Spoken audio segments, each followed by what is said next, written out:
สบายดีเขาจะมาส่งแล้วเฮ้ยอย่ามาเลยเขาเป็นยังมันบกัดดอกอย่าเล่นกันเป็นพ่อ อย่าเด้อนะไปโอ้ว่า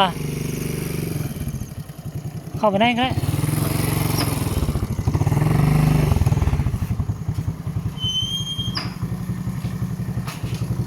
ตัวนี้เราสั่งเป่าเท่าไหร่ตัวดีที่เอาไว้ใน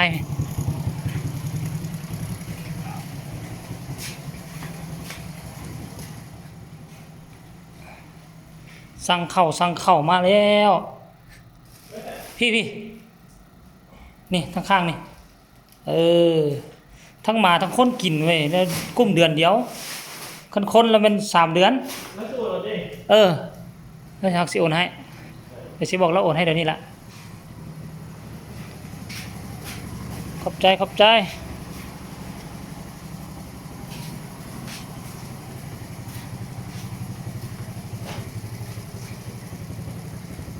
เดี๋ยวจะไปขนขี้ดินมาใส่นั่นทุกคน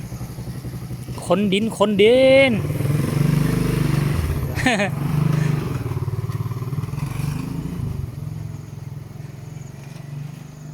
ตอนนี้สะดวกสบายอยากได้เข้าได้น้ำกับราคานี่แล้วเขามาส่งให้เลยห่างจากเฮือนเฮาประมาณ4 กิโลเมตรท่านผู้ชม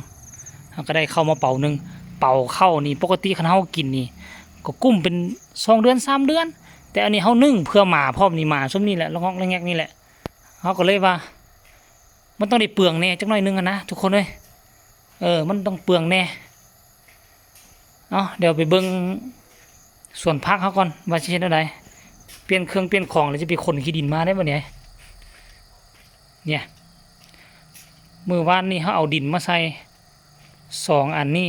1 2ตัวนี้น่าจะปะไว้เดี๋ยวเขาก็สิมาลก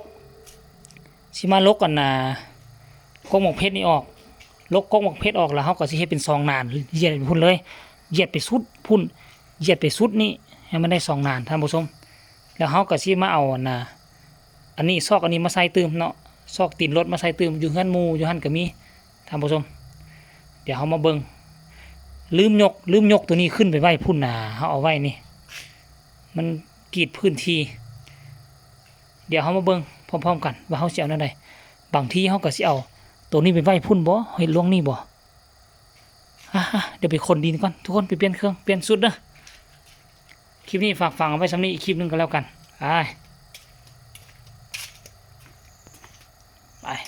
ไป